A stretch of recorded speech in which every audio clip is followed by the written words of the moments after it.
الحمد لله نحمده ونستعينه ونستغفره ونؤمن به ونتوكل عليه ونعوذ بالله من شرور أنفسنا ومن سيئات أعمالنا من يهده الله فلا مضل له ومن يضلل فلا هادي له وأشهد أن لا إله إلا الله وحده لا شريك له وأشهد أن سيدنا ومولانا محمدا عبده ورسوله إن الله وملائكته يصلون على النبي يا أيها الذين آمنوا صلوا عليه وسلموا تسليما اللهم صل على محمد وعلى آل محمد كما صليت على إبراهيم وعلى آل إبراهيم إنك حميد مجيد اللهم بارك على محمد وعلى آل محمد كما باركت على إبراهيم وعلى آل إبراهيم إنك حميد مجيد۔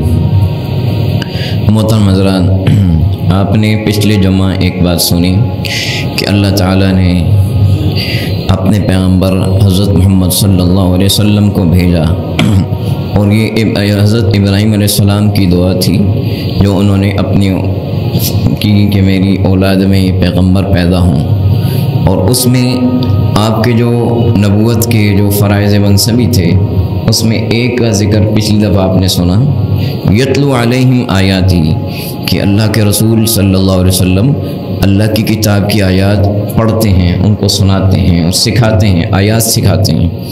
یہ آیات سکھانے کا مطلب تھا، یعنی آیات سکھانا، قرآن کیسے پڑھنا ہے، اس کے الفاظ کیسے پڑھنے ہیں، یہ آیات سکھانا ہے۔ اس کے بعد جو دوسرا کام ہے وَيُعَلِّمُهُمُ الْكِتَابَ، جس کا آج تذکرہ ہوگا، وہ کیا ہے؟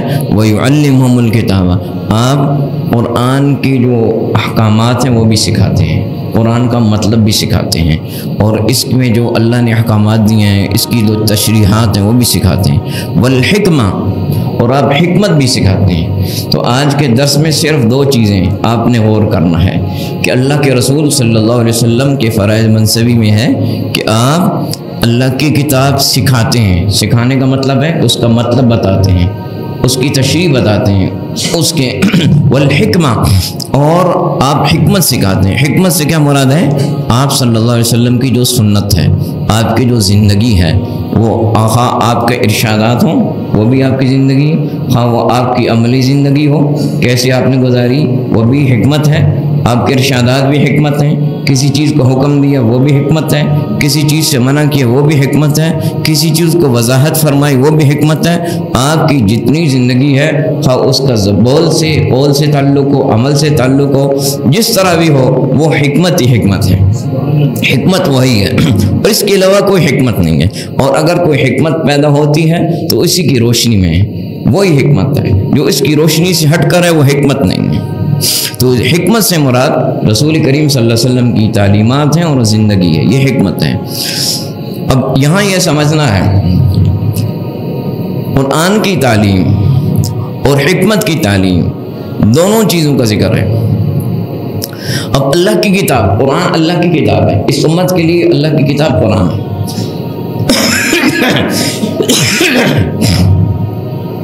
پہلی امتوں کے لیے اور کتابیں تھیں، جو کتابیں اللہ کی اگرچہ وہ منسوخ ہو گئی ہیں، تبدیلی ہوگی، لیکن جو بنیادی احکامات ہیں، تعلیمات ہیں، اصول ہیں، وہ ایک ہی ہیں۔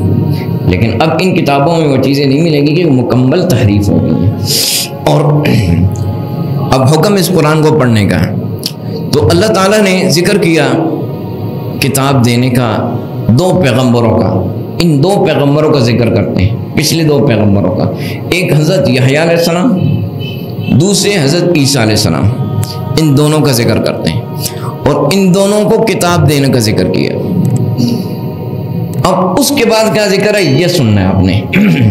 اللہ تعالیٰ نے حضرت یحییٰ علیہ السلام کو کتاب دینے کا ذکر کیا، اس کے بعد کیا ذکر کیا ہے؟ سورہ مریم آیت نمبر 13، یا یحییٰ خذ الکتاب بقوہ، اے یحییٰ یہ جو کتاب ہم نے دی ہے اس کو زور سے، مضبوطی سے پکڑو، یعنی اس کو مضبوطی سے عمل بھی کرو، مضبوطی سے اس کو سکھاؤ بھی، اور مضبوطی سے دوسروں کو عمل بھی میں لاؤ، اس میں کمزوری نہیں، مضبوطی سے۔ وَآتَيْنَاهُ الْحُكْمَ صَبِيًّا وَحَنَانًا مِّن لَّدُنَّا وَزَكَاةً وَكَانَ تَقِيًّا وَبَرًّا بِوَالِدَيْهِ۔ اس کے بعد جو بات ذکر ہو رہی ہے، جو نقطہ بتانا چاہتا ہوں صرف اس پہ آؤں گا، پوری آیت کی تشریح نہیں کروں گا۔ اے یحییٰ اس کتاب کو مضبوطی سے پکڑو، مضبوط سے پکڑنا، اس کو مضبوطی سے عمل میں لاؤ، اس کی تعلیم مضبوطی سے دو اور لوگوں کو اس کو پلانے کی کوشش کرو۔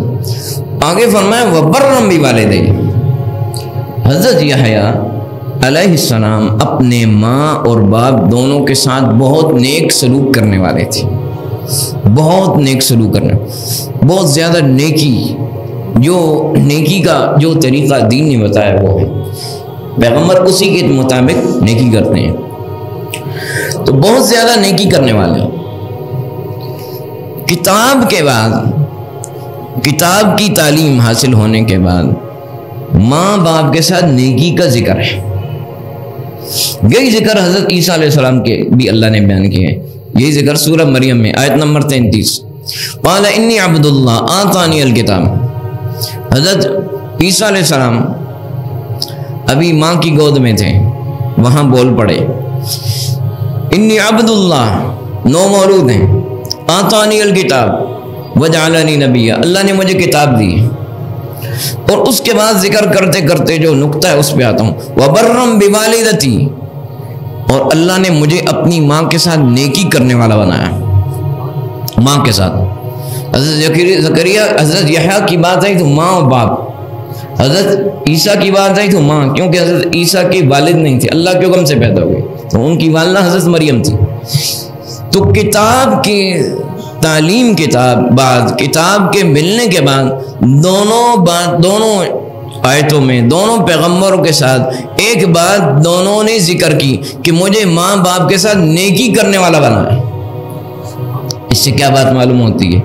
اس سے یہ بات معلوم ہوتی ہے کہ اگر آپ اپنے گھروں میں اپنی اولاد کو قرآن کی تعلیم دیں گے، تعلیم کا مطلب جو اس آیت میں ہے، اس آیت میں مطلب صرف تلاوت نہیں ہے، پڑھنا نہیں ہے، تعلیم کا مطلب اس کے حکم، اس کے فرامین، اس کو سمجھنا، اس کے مضامین کو سمجھنا، یہ ہے تلاوت۔ اس کا ذکر پچھلے درس میں ہوا، یتلو علیہم، یہاں یعلم الکتاب، یعلمہم الکتاب، تعلیم، کتاب کی تعلیم، اللہ کی کتاب کی تعلیم، اس کے احکامات سکھانا، اس کی تفصیلات بتانا، اس کے مضامین سمجھانا۔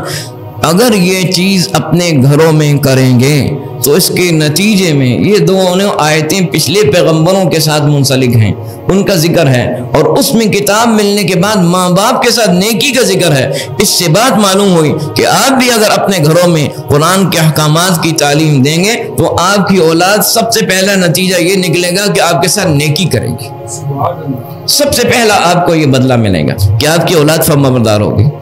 اور جب اولاد فرمانبردار ہو تو ماں باپ کی زندگی بہت آسان ہوتی ہے، اور اولاد کے مسائل ماں باپ کو بہت پریشان کرتے ہیں، ایسا ہی ہے، سب زیادہ پریشان اولاد کا مسائل کرتے ہیں۔ اور اگر اولاد ہی آنکھوں کی ٹھنڈک ہو، اور پھر اولاد اس طرح آنکھوں کی ٹھنڈک بنے جس طرح دینی تعلیم دی، تو پھر تو زندگی کا مزہ ہی ہوگا، پھر تو آپ کی ٹھنڈک آپ کی زندگی میں بھی ہے، اور آپ کے دنیا سے جانے کے بعد بھی ٹھنڈک ہے، آپ کے لیے وہ ٹھنڈک بھیجتے رہیں گے، اور ٹھنڈک آپ کی آتی رہے گی قبر میں بھی، حشر میں بھی، ان کی وجہ سے۔ تو جب اپنے گھروں میں قرآن کے احکامات کی تعلیم دیں گے تو اس کا پہلا نتیجہ آپ کے سامنے آئے گا کہ آپ کی اولاد آنکھوں کی ٹھنڈک بنے گی، فرمانبردار بنے گی، اور ماں آپ کی زندگی سکون کی۔ اس سے بڑی کوئی راحت نہیں انسان کے لیے کہ اولاد اس کی فرمانبردار ہو اور اس کی آنکھوں کی ٹھنڈک ہو۔ اچھا، اس کے بعد دونوں پیغمبروں کا جو ذکر ہوا، کتاب کی تعلیم، ماں باپ کے ساتھ نیکی کا ذکر، اس کے بعد وَلَمْ يَكُنْ جَبَّارًا، اللہ تعالیٰ نے وَلَمْ يَكُنْ جَبَّارًا، حضرت یحییٰ نے فرمایا، حضرت عیسیٰ نے فرمایا وَلَمْ يَجْعَلْنِي جَبَّارًا، اللہ نے سرکش نہیں بنایا، سرکش نہیں بنایا۔ تو جب قرآن کی تعلیم، احکامات کی تعلیم ہوگی تو پہلا فائدہ ہوگا اولاد ماں باپ کے ساتھ نیک بنے گی، دوسرا فائدہ ہوگا اولاد سرکش نہیں ہوگی، سرکشی نہیں آئے گی۔ تیسری بات، حضرت یحییٰ نے فرمایا عصیہ، نافرمان نہیں بنایا۔ جب قرآن کی تعلیم ہوگی، احکامات کی تعلیم ہوگی تو اولاد اللہ کے حکموں کی نافرمان نہیں ہوگی۔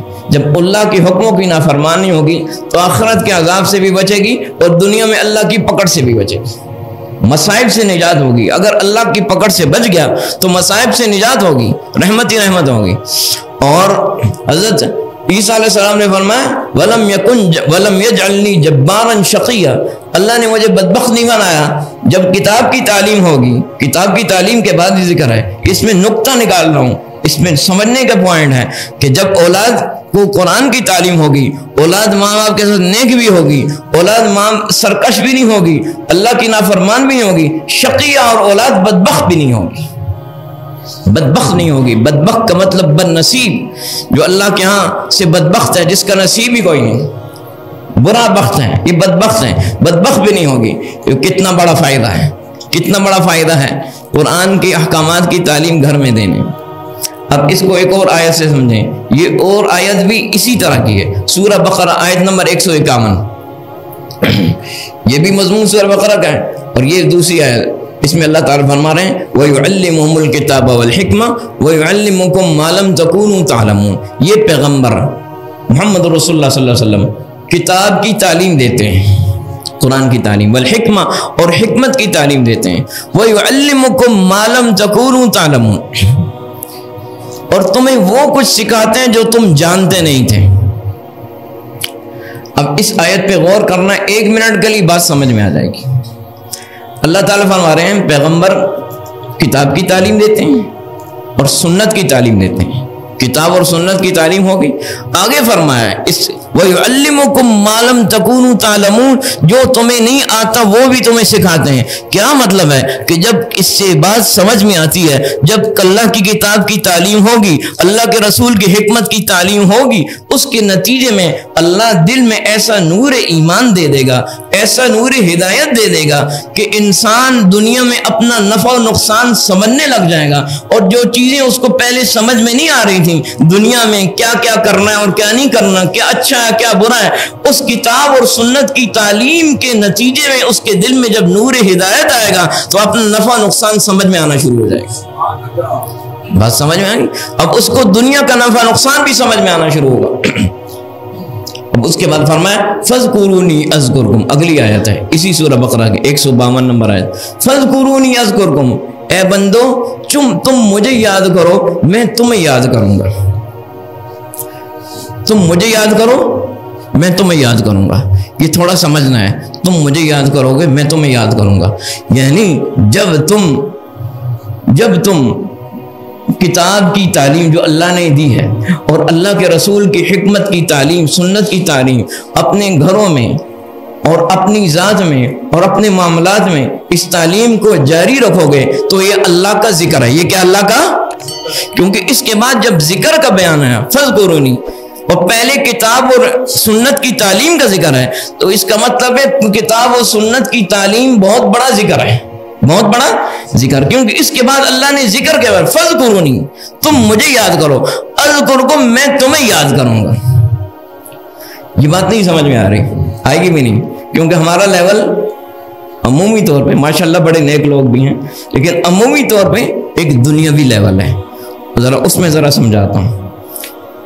ایئرپورٹ پہ جاتے ہیں نا، ایئرپورٹ پہ جائیں، وہاں کوئی منسٹر کھڑا ہوتا ہے، کوئی اور بڑا آدمی کھڑا ہوتا ہے، کوئی مشہور سیاسی آدمی، دنیاوی قداور شخصیت، لوگ اس کے ارد گرد ہو جاتے ہیں، سر ذرا سیلفی لینی ہے، ہوتا ہے کہ نہیں؟ سیلفی لینی ہے، 1 منٹ سیلفی لینی ہے۔ اب وہ سیلفی لے رہے ہیں اس سے، اب وہ بھاگ رہا ہوتا ہے، بھائی میں نے جانا ہے، وہ نہیں سر سیلفی لیں، ایک کوئی ادھر سے ایک ادھر سے ایک ادھر سے سیلفی لیں۔ سیلفی کیوں لیتے ہیں؟ اس کے بعد اپنے اکاؤنٹ پہ لگائیں گے کہ میں جی بڑے بندے کے ساتھ کھڑا ہوں، یہی ہے، اس کے بعد کچھ نہیں، نہ اس کو آپ کا پتا نہ آپ کو اس کو پتا، ویسے ہی بس جی میں بڑے بندے کے ساتھ، دنیا کے لیے صاحب بڑا اللہ کو پتا ہے کون ہے، لیکن دنیا کے حساب سے میں بڑے بندے کے ساتھ کھڑا ہوں، بس اس سے خوش ہو رہے ہیں۔ دوستو یہ کچھ بھی نہیں ہے، یہ ہماری مخلوق پرستی ہے۔ جب انسان خالق کو بھولتا ہے تو مخلوق اس کو بڑی لگتی ہے، مخلوق بڑی لگتی ہے، پھر مخلوق سے خوش ہوتا ہے۔ مخلوق کے ہاتھ میں کیا ہے؟ لا یملکون موتا ولا حیاتا، نہ زندگی کے مالک، نہ موت کے مالک، نہ قبر میں جانے کے مالک، نہ قبر سے اٹھنے کے مالک، ان کا کیا پتہ؟ ہاں فَاذْكُرُونِی أَذْكُرْكُمْ، بندو ان چیزوں کو چھوڑو، مجھے یاد کرو، اذکرکم، میں تمہیں یاد کروں گا۔ ان وزیروں، بادشاہوں اور دنیا کے بڑوں بندوں کے پیچھے بھاگنا چھوڑو، رب العالمین ہوئے، تمہارے نظام نہیں، کائنات سارے کا نظام میرے ہاتھ میں ہے، مجھے کیوں بھولے ہوئے ہو، بندوں کے پیچھے بھاگ رہے ہو؟ فذکرونی، مجھے یاد کرو۔ یہ بادشاہ اور وزیر تمہیں نہیں یاد کریں گے، اذکرکم، میں تمہیں یاد کروں گا۔ اب اس سے کیا بات معلوم ہوئی؟ جب ہم پچھلی آیات کو دیکھیں اس کے بعد فذکرونی کا مطلب سمجھیں۔ پچھلی آیات بتا رہی ہیں کہ اللہ کی کتاب کی تعلیم، اللہ کے رسول کی سنت کی تعلیم جب یہ ہوگی ہماری ذات میں، ہمارے گھروں میں، ہمارے دفتروں میں، ہمارے بازاروں میں، ہماری جگہوں پہ، تو اس کا نتیجہ کیا ہوگا؟ اذکرکم، اللہ ہمیں یاد کرے گا، اللہ یاد کرے گا، اللہ کے ہمارا تذکرہ ہوگا، اللہ ہمیں یاد کرے گا، اللہ یاد کرے گا کہ فلاں گھر میں، فلاں محلے میں، فلاں بازار میں، فلاں دکان میں، فلاں فیکٹری میں، فلاں دفتر میں میرا ذکر ہو رہا ہے، میری کتاب کی تعلیم ہو رہی ہے، میرے رسول صلی اللہ علیہ وسلم کی سنت کی تعلیم ہو رہی ہے، اللہ یاد کرے گا۔ اس سے بڑی کیا بات ہے بندے کے لیے کہ اللہ اس کو یاد کرے؟ یہاں یاد رکھنا، یاد تو اس کو ساری مخلوق ہے، بھولا ہوا کسی کو نہیں ہے، لیکن یہاں یاد کرنا خاص رحمت سے یاد کرنا، یاد رکھنا، ورنہ اس کی تدبیر سے اور اس کے حکم سے خالی کوئی چیز نہیں، ہر وقت ہر مخلوق اس کے سامنے۔ لیکن فذکرونی، تم مجھے یاد کرو، میری کتاب کی تعلیم کا چرچا کرو، میرے رسول کی سنت کو سیکھو اور سکھاؤ، اذکرکم، احکامات دین کو سیکھو اور سکھاؤ، اذکرکم، میں تمہیں رحمت سے یاد کروں گا، میں اپنے فضل سے یاد کروں گا، میں اپنی مہربانی سے یاد کروں گا۔ اور یاد رکھنا، جب اللہ اپنی رحمت سے یاد کرتا ہے، اللہ کسی بندے کو اپنی مہربانی سے یاد کرتا ہے، اپنی رحمت کی نگاہ سے دیکھتا ہے، تو پھر اس بندے کی تکلیفیں بھی دور ہوتی جاتی ہیں، اس بندے کی مصیبتیں بھی دور ہو جاتی ہیں، پریشانیاں بھی نہیں آتی، مسائب بھی نہیں آتے، راحتیں بھی ملتی ہیں، سکون بھی ملتا ہے، دل کو بھی سکون ہوتا ہے، معاملات بھی ٹھیک ہوتے ہیں، کیونکہ رب ایسا نہیں ہے کہ صرف بندے کو یاد کرے اور اس کی تکلیفوں کو بھلا دے، وہ اکرم الاکرمین ہے، وہ بڑا کریم ہے، جب یاد کرتا ہے رحمت سے تو پھر اس کی تکلیفوں کو بھی دیکھتا ہے اور تکلیفوں کو بھی دور کرتا ہے۔ اس لیے یہ بہت بڑا راستہ ہے، اللہ کی کتاب کی اور اس کے رسول صلی اللہ علیہ وسلم کی سنت، احکامات، آگے اس کی تفصیلات جو علماء فقہاء نے اس کو استنباط کی، وہ ساری چیزیں حکمت میں آتی ہیں۔ اذکرکم، آگے فرمائے واشکروا لی ولا تکفرون، تم میرا شکر کرو اور ناشکری نہ کرو۔ یہاں سمجھنا ہے، پہلے فرمائے فذکرونی، مجھے یاد کرو، اس کے بعد فرمائے واشکروا لی، میرا شکر کرو۔ پہلے فرمایا مجھے یاد کرو، پھر فرمایا میرا شکر کرو۔ اس کا مطلب ہے جو اس کو یاد کر رہا ہے وہ اس کا شکر کر رہا ہے۔ کیا مطلب؟ اس آیات کے تناظر میں دیکھیں، سیاق و سباق میں دیکھیں، جو اللہ کو کی کتاب کی تعلیم کو حاصل کر رہا ہے، احکامات کو سیکھ اور سکھا رہا ہے، اللہ کے رسول صلی اللہ علیہ وسلم کی سنت اور دیے ہوئے احکامات کو سمجھ رہا ہے اور سکھا رہا ہے، اگر یہ کام کر رہا ہے تو وہ اللہ کی یاد میں ہے، اور اللہ کی یاد میں ہے تو اللہ کا شکر ادا کر رہا ہے۔ کیسے شکر ہے؟ شکر ایسے ہے کہ اللہ کی کتاب اور اللہ کے رسول کی سنت کی تعلیم یہ ہمارے لیے اللہ کا عظیم تحفہ ہے، اور وہ عظیم تحفہ ہے کہ جو عظیم ترین تحفہ ہے، اس سے بڑا کوئی تحفہ نہیں، رحمت ہوں دینے کے لیے۔ اب اس تحفے کی قدر کیا ہے، شکر کیا ہے، شکر تحفے کا شکر کیا ہے؟ ایک عام مثال دیتا ہوں بندوں کی، آپ کسی کو بڑا قیمتی تحفہ دیتے ہیں، سمجھ گئے؟ کوئی تحفہ دے، کوئی بھی تحفہ دیتے ہیں، 20 سال بعد ملاقات ہوتی ہے اور وہ بندہ کہتا ہے تحفہ دے کے پوچھنا نہیں چاہیے، سمجھ میں آ گئی نا؟ دے کے بھول گئے، بس دیا، بس یاد بھی نہ رکھیں، اللہ کے لیے دیں، جس کو بھی دینا اللہ کے لیے دیں، دنیاوی غرض نکال لیں، پھر اللہ کے بڑے قریب نہ آئیں۔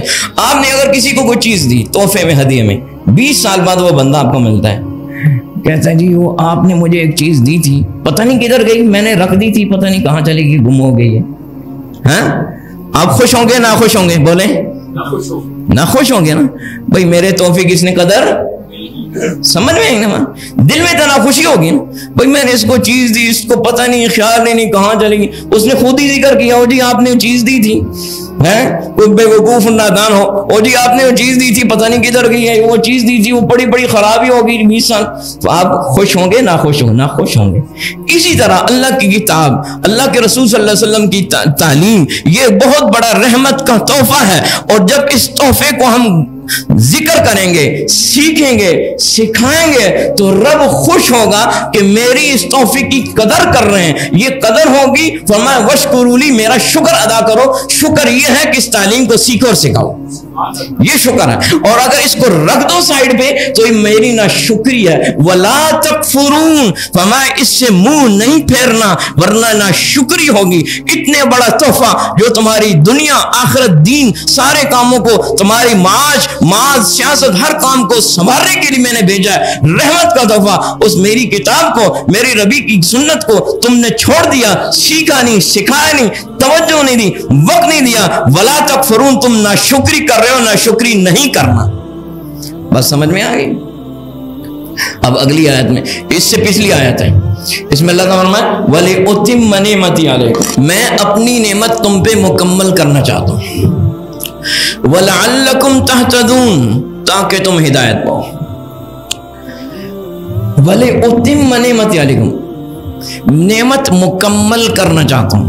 نعمت مکمل کرنا کیا ہوتا ہے؟ ایک ہوتا ہے نعمت اور ایک ہوتا ہے نعمت مکمل کرنا. چھوٹی سی مثال ہے، پوری اس کی موافق نہیں ہوگی لیکن تھوڑی بات سمجھ میں آئے گی.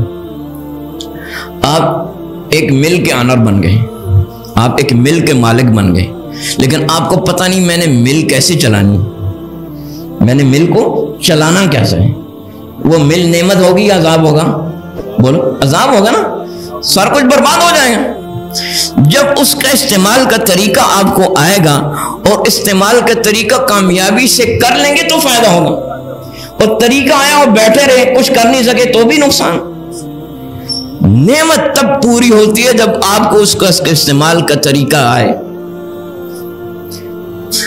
فرمایا وَلِأُتِمَّ نِعْمَتِي عَلَيْكُمْ، اے بندو تم نعمت چاہتے ہو، ہم چاہتے ہیں نعمت ہے، صحت نعمت ہے، عزت نعمت ہے، مال نعمت ہے، رزق نعمت ہے، عہدہ نعمت ہے، یعنی دنیا میں فلانی چیز نعمت ہے، یہ نعمت ہے، یہ نعمت ہے، بے شک نعمتیں. لیکن وَلِأُتِمَّ نِعْمَتِي عَلَيْكُمْ، اے بندو نعمتوں تو دی ہیں لیکن یہ نعمتیں مکمل اس وقت ہوں گی لَعَلَّكُمْ تَهْتَدُونَ، جب تم راستہ پاؤ گے، تمہیں معلوم ہوگا ان نعمتوں کو استعمال کیسے کرنا ہے. اور نعمتوں کا استعمال میں نے اپنی کتاب اور اپنے رسول صلی اللہ علیہ وسلم کی سنت کے ذریعے تمہیں سکھایا ہے. جب یہ تم سیکھ لو گے تو پھر نعمتوں کا استعمال بھی آئے گا اور پھر میری نعمت مکمل ہو جائے گی. اب یہ نعمت کہاں سے مکمل ہو رہی ہے؟ اس کے بعد آئے کما ارسلنا فیکم رسول. سبحان اللہ، یہ بس سادے لفظ سمجھا رہا ہوں، قرآن کی تو بڑی بلاغت. کما ارسلنا فیکم رسول منکم، بندو یاد رکھو تمہیں تو پتہ نہیں تھا یہ نعمتیں تم نے استعمال کیسے کرنی ہیں. میں نے محمد رسول اللہ صلی اللہ علیہ وسلم کو تمہارے پاس بھیجا، نبی بنا کے، رسول بنا کے مبعوث کیا ہے. یہ اتنی بڑی نعمت ہے کہ یہ تمہیں یہ راستہ سکھاتے ہیں، اس لیے تمہارے لیے سب سے پہلے تو یہ بہت بڑی نعمت ہے. اور تمہاری نعمتیں مکملی اور کامیابی اس وقت ہوں گی جب تم محمد رسول اللہ صلی اللہ علیہ وسلم کی طرف دیکھو گے اور ان کی ہدایت کی طرف چلو گے، ورنہ تمہاری نعمتیں مکمل ہی نہیں ہوں گی. میں تمہاری نعمتوں کو، تمہاری عزتوں کو، تمہاری سرور کو، تمہاری راحتوں کو، تمہارے رزق کو، تمہاری کامیابیوں کو، تمہارے امن کو، تمہاری معیشت کو، معاش کو، سیاست کو، ہر چیز کو میں کامیاب کرنا چاہتا ہوں. لیکن اس کا راستہ یہ ہے کہ محمد رسول اللہ نے جو لائی ہوئی کتاب ہے اور آپ نے جو دی ہوئی سنت ہے اس کو سیکھو اور عمل میں لاؤ تو نعمت مکمل ہوگی، تب نعمت مکمل ہوگی. اب کا فرمایا وَلِأُتِمَّ نِعْمَتِي عَلَيْكُمْ، وَلِأُتِمَّ نِعْمَتِي عَلَيْكُمْ وَلَعَلَّكُمْ تَهْتَدُونَ. جب یہ نعمت مکمل ہوگی تو تمہیں راستہ ملے گا. راستہ کیا ملے گا؟ تمہیں پتہ چلے گا کہ کامیابی کیسی ہے اور ناکامی کیسے ہے. جب انسان کو کامیابی اور ناکامی کا راستہ ہی نہ پتہ ہو تو انسان کامیاب نہیں ہوتا. کامیابی اور ناکامی کا راستہ پتہ ہو تو انسان کامیاب ہوتا ہے. یہ بات یاد رکھنا ہے. اب یہ کیا فرمایا؟ کما ارسلنا فیکم رسولا منکم یتلو علیکم آیا. جب تم اللہ کی کتاب، اللہ کے رسول کو کیوں بھیجا ہے؟ ان کو کتاب دے کے بھیجی ہے. اس کتاب کو سیکھو گے اور آپ کی جو سنت ہے، جو احکامات بتائیں ان کو سیکھو گے. وَيُعَلِّمُكُمْ مَا لَمْ تَكُونُوا تَعْلَمُونَ. یہ نہیں سمجھنا کہ قرآن کی احکامات سیکھ لینے سے ہمیں دنیا کا کیا پتہ چلے گا، غور کرنا اس بات پہ، یہ سوال پیدا ہوتے ہیں۔ ہم تو دنیا اچھا کرنا چاہتے ہیں، دنیا دنیا دنیا دنیا، سیاست، معیشت، قوم، امن، استحکام، ہر چیز اچھا کرنا چاہتے ہیں۔ قرآن کی تعلیمات سے کیا ہوگا؟ یہ سوال پیدا ہوتا ہے۔ اللہ کے رسول کی تعلیمات سے کیا ہوگا؟ نہیں، جب تم اللہ کی کتاب کی تعلیمات کو سیکھو گے اور اللہ کے رسول کی احکامات کو سیکھو گے، وَيُعَلِّمُكُمْ مَا لَمْ تَكُونُوا تَعْلَمُونَ، جو دنیا کی چیزیں تمہیں پتہ نہیں ہیں وہ ساری اللہ تمہیں سکھا دے گا۔ اب بات سمجھ میں آگئی؟ تمہاری دنیا ادھر سے ٹھیک ہوگی، اور جب انسان کی دنیا ٹھیک، وَيُعَلِّمُكُمْ مَا لَمْ تَكُونُوا تَعْلَمُونَ، تمہارے اندر نور بصیرت ہوگا۔ جب نور بصیرت ہوگا، اس نور بصیرت، نور ہدایت کی روشنی میں تمہیں دنیا میں اچھے اور برے کی تمیز ہو جائے گی۔ دوستو، جب اچھے برے کی تمیز ہی نہ ہو تو انسان کی محنت ضائع ہوتی ہے۔ ضائع ہوتی ہے کہ نہیں ضائع ہوتی؟ ایک سادی مثال ہے، آپ کہتے ہیں کہ میں ایک جگہ دکان کروں، آپ کو پتہ نہیں کہ ادھر دکان کھولنی ہے کہ نہیں کھولنی، وہاں کس چیز کی دکان کھولنی ہے، آپ نے وہاں دکان کھول لی اور پیسہ برباد کر دیا اور فائدہ کوئی نہیں ہوا، نقصان ہوگا نا۔ تو پہلے یہ پتہ ہو، نفع اور نقصان کی تمیز ہوگی تو نعمت کی تو آپ کی محنت کی ڈائریکشن ٹھیک ہوگی، نعمت کا رخ ٹھیک ہوگا نا۔ آپ نے صحیح فیصلے نہیں کیا، دکان غلط جگہ کھول دی یا غلط چیزیں وہاں رکھ دیں تو نقصان ہو گیا۔ تو نفع اور نقصان کی تمیز جب انسان میں ہوتی ہے تو اس کی زندگی کی ڈائریکشن ٹھیک ہوتی ہے۔ جب ڈائریکشن اور رخ ٹھیک ہوتی ہے تو پھر نقصان نہیں کرتا، محنت صحیح لگتی ہے۔ محنت جو ہوتی ہے، محنت رائے گاں کوششوں کا رخ ٹھیک ہوتا ہے۔ یاد رکھنا، جب تم اللہ کی کتاب کی، اللہ کے رسول کی سنت کی تعلیم کو لوگے اور سیکھو گے، اللہ تمہارے اندر وہ نور پیدا کرے گا کہ دنیا کے کاموں میں تمہاری رخ اور ڈائریکشن ٹھیک ہو جائے گی، تمہاری محنت غلط جائے گی نہیں۔ سمجھ گئے؟ تمہارا رخ ٹھیک ہوگا، یہ جتنا عمل ہوگا اتنا نور بصیرت بڑھے گا، جتنا عمل ہوگا نقصانات سے بچو گے اور نقصانات سے بچو گے۔ انسان کے لیے بہت بڑا زندگی کا فائدہ ہے، اس کو پتہ چل جائے کہ اس کا نقصان کیا اور فائدہ کیا۔ جب پتہ ہی نہیں، آپ کے پاس کھربوں کا مال ہے، کھربوں کا مال ہے، لیکن آپ کو پتہ ہی نہیں میں نے مال کو کیسے انویسٹ کرنا ہے، وہ مال کھربوں کا ختم ہو جائے گا۔ نقصان اور فائدے کی تمیز ہونا یہ بہت بڑی چیز ہے، سمجھ میں؟ ترقی اس کے بعد شروع ہوتی ہے جب یاد رکھنا وَيُعَلِّمُكُمْ مَا لَمْ تَكُونُوا تَعْلَمُونَ، اگر تم میری کتاب کی اور میرے رسول کی سنت کے احکامات کو سیکھو گے اور سمجھو گے اور عمل میں لاؤ گے اور سکھاؤ گے، میں تمہارے اندر وہ نور پیدا کروں گا، تمہیں نفع نقصان کی پہچان ہو جائے گی، تمہاری محنت صحیح چلے گی۔ اور صرف یہ بات اس میں نہیں ہے، دنیا کے علوم میں بھی ہے، دنیا کے علوم میں بھی۔ آج لوگ کہتے ہیں، آج دنیا میں ہمارے مسلمان بھی اس بات سے بے خبر ہیں، ہماری دنیا کے اداروں میں بڑی کہیں ٹیکنالوجی ہے، کہیں اکنامکس ہے، بہت ساری چیزیں سکھائی جا رہی ہیں، لیکن یہ سمجھا جاتا ہے کہ قرآن کی تعلیم اور اللہ کے رسول کی تعلیم، اس سے تو شاید ترقی نہیں ہوگی، اس سے تو ترقی نہیں ہوگی، بلکہ ایکسٹرا وقت دینا پڑے گا اور ہمارا وقت ضائع ہو جائے گا۔ معاذ اللہ، یہ مسلمان کمزور یہ سمجھتے ہیں کہ ہمارے بچوں کا وقت ضائع ہو جائے گا، یہ وقت ادھر دے نہیں پائیں گے۔ جو وہ تعلیم وہ سائنس حاصل کرنا چاہتے ہیں، ٹیکنالوجی حاصل کرنا چاہتے ہیں، فلاں چیز کو سیکھنا چاہتے ہیں، وہ وقت ان کا ادھر لگ جائے گا اور وہ وقت وہ ادھر لگ جائے گا اور پھر وہ چیز حاصل نہیں کریں گے۔ یاد رکھنا، یہ غلط فہمی مسلمانوں میں پیدا ہو رہی ہے، اس لیے ہم نے دین کو فارغ کرنا شروع کر دی، دین کو فارغ کرنا اور سمجھا دین کو نہیں۔ فرمایا وَيُعَلِّمُكُمْ مَا لَمْ تَكُونُوا تَعْلَمُونَ۔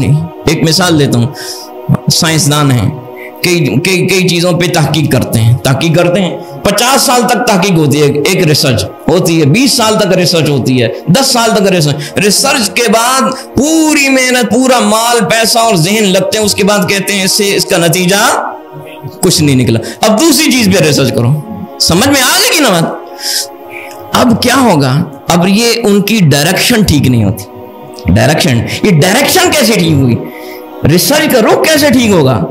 وَيُعَلِّمُكُمُ الْكِتَابَ وَالْحِكْمَةَ، جب اللہ کی کتاب کو سیکھو گے، احکامات کو سیکھو گے، اس کے رسول صلی اللہ علیہ وسلم کی تعلیمات و سنت کو سیکھو گے، وَيُعَلِّمُكُم مَّا لَمْ تَكُونُوا تَعْلَمُونَ، اللہ تمہارے اندر وہ چیزیں جو تم نہیں جانتے اللہ تمہیں وہ ساری سکھائے گا، تمہاری محنت کی ڈائریکشن، تمہاری محنت کا رخ ٹھیک ہو جائے گا، اور تمہاری ریسرچز اس جانب پہ جائیں گی جہاں کامیابی ہے۔